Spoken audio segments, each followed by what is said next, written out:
to discuss pilots, and we are very fortunate to have Eileen Mildenberger, Executive Director of the Industrial Development Agency of Westchester. We met about a month ago at one of the assessors' meeting, and she did a presentation for us, which was very informative. Everybody has different levels of knowledge regarding payments in lieu of taxes. My involvement, of course, usually is how a pilot relates to the actual taxes and how it's calculated. And of course, I'm here to assist anybody with that kind of information. If you have any questions regarding the assessment and how a property relates, how the taxes are related to assessment or vice versa, please, I'm always available to make the comparisons or provide the information. So without any further comments from me, I leave it to Eileen. As Fernando said, I gave this overview of the economy of Westchester a couple of weeks ago, and I'd like to share that with you today. I'm just not sure if everyone knows what an IDA is.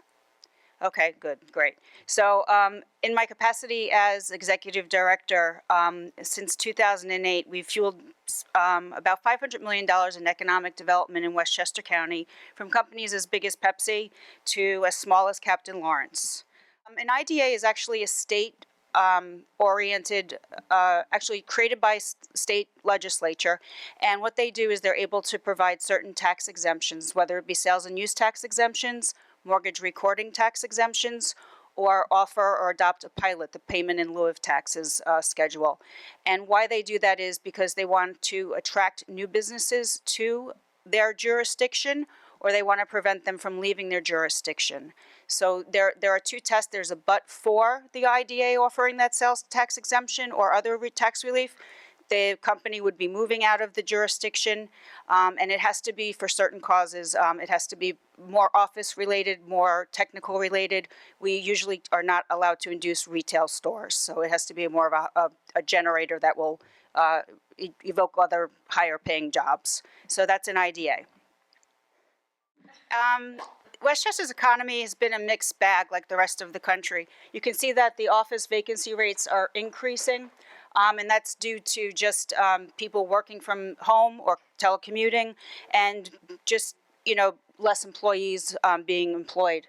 The other thing is the unemployment rate. We're lucky enough that we're the 8th on the list of lowest unemployment out of the 62 counties, but there's still room for improvement, obviously, if it's at 7.6%. And the growing industries we have in Westchester County are healthcare, hospitality, professional services, and we're really looking forward to the Tappan Zee Bridge starting construction so that we can get the trade unions back to work, and that's going to be a great multiplier for other local service businesses as well. And again, back to the vacancy rate, we're seeing more of a temp and part-time hiring rather than businesses committing to bring somebody onto their staff full-time, which is not the best news. So everyone in this room is very familiar with one of the biggest challenges in Westchester is the extremely high cost of taxes. The Tax Foundation has named New York as having the worst business climate for taxes. Last year, I think we were number 49 in New York. Now we're obviously going in the wrong direction, being number 50. And as you can see, I think Texas, Florida, all those states, Wyoming, have tax-friendly policies, and we just can't compete. We have to do something in one way or another to set the costs lower. Okay, so Westchester also has the unpleasant distinction of having the highest property tax burden, and that's not exactly an open for business sign on our front door. Most of you know that the property tax is due to school taxes. County tax levy accounts for about 20% of the typical tax bill. So some good news is we have a unique selling point. Westchester, we have the high taxes, we have an exceptional workforce. 45% of the population over 25 in Westchester has at least a bachelor's degree. So that's truly a selling point. And when you look at America's smartest cities, we'd be right behind Washington and just above San Francisco. So that's pretty impressive. And we try to sell our intellectual capital as a good place for companies to come and hire people, because you can always replace equipment, but you usually can't replace a workforce with special skills. So we've branded Westchester County as New York's intellectual capital, and we're trying to get the point across that there's a really smart workforce here. And basically, you look at the IBMs and the biotechs, and in fact, I think it's 10% of the nation's patents actually are from companies from Westchester County, which is pretty impressive. And that's a message that has really resonated with the business community. And we just want to make sure that, again, reinforce the knowledge that we have a great workforce, we have great, quality of life, and those are things that are very hard to replace or emulate. So one of the things that we're trying to focus on in the county government is STEM. I don't know if everyone's familiar with, so there's science, technology, engineering, and mathematics. And actually there's a new thing called STEAM. I don't know if anyone's familiar with that, but they put an A in there, and that's for the arts. So obviously our biotech life sciences is extremely strong in Westchester County. We have over 8,000 jobs. We have about 15 companies. I don't know if any of you have just read about Regeneron yesterday, expanding yet once again. They're out of control, and it's great because they keep hiring. They're going to have over 2,000 employees in the county. The other industries we see are healthcare. The IDA has seen a tremendous amount of medical facilities looking for assistance, and also assisted living homes. So as our population is aging, those are the economic drivers.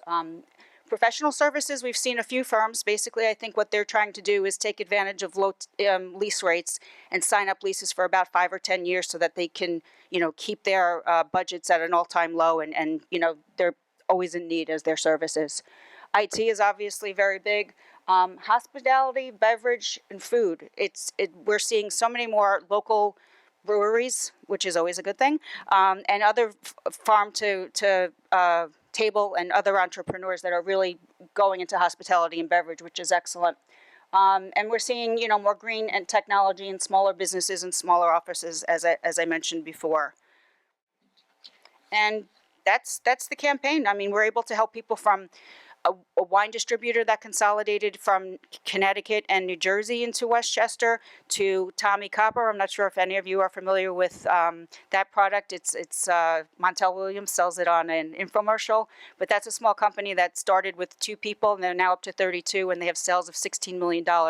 And we were able to help them say, yes, we're going to maintain our headquarters in Westchester. So it's not just the Pepsis, it's also the very small clients that, we want them to have a chance to grow.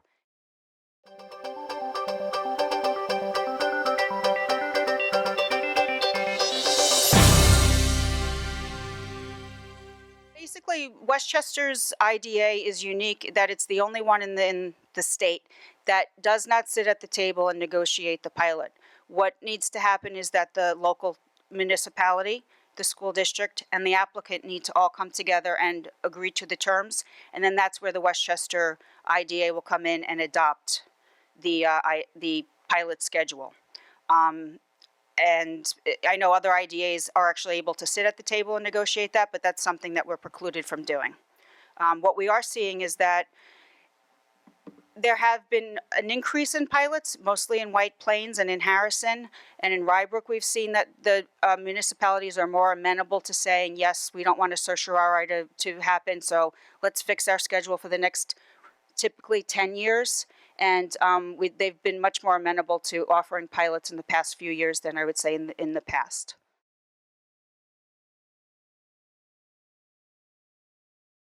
We probably only are involved with an assisted living or an affordable housing component. That's the only way the IDA can get involved in a residential project. Actually, we have 2 residential assisted living facilities by the same developer, one in White Plains and one in Armonk, and each of those communities have also sat down and developed a 20-year pilot with that developer.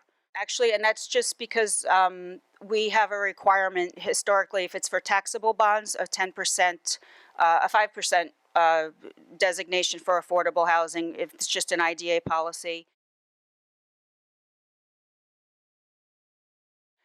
Interestingly enough, we have an attorney, 2 people from finance, actually an accountant, 2 lawyers, I should say. We have a 7-member board, and then we also have a representative of the labor division of trades. So of the 7 members, we have mostly professional, divided between legal, financial, and then, as I said, we have the member for the labor to make sure that their interest is represented. And we try to promote having, you know, prevailing wages and to make sure that the trades are being employed.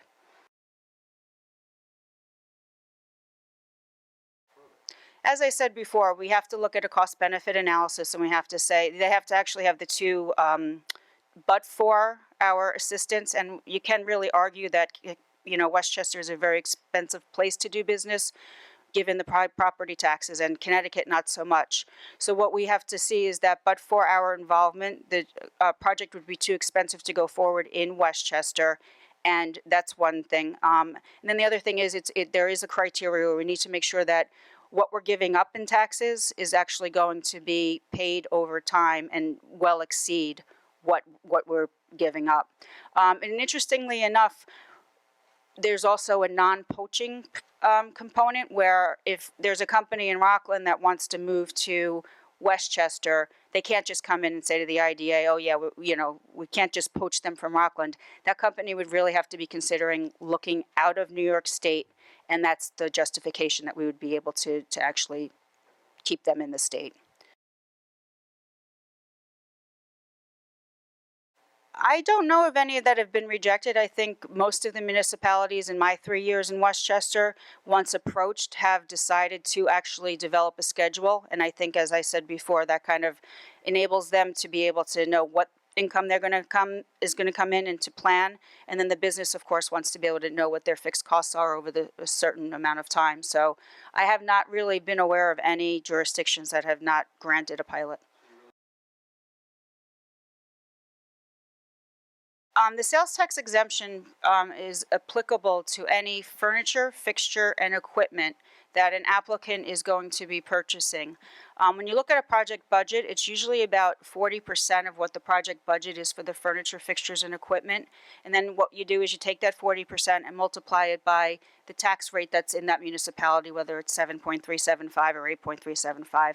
And that's an estimate of the sales tax exemptions that the company is eligible for and will receive in savings. And what we do is, of course, look at that number and say, okay, compared to that $200,000 in exemptions, what are the benefits over time? Like you said, with increased employment, increased sales tax revenue, what other jobs are going to be created? So again, that's the cost benefit.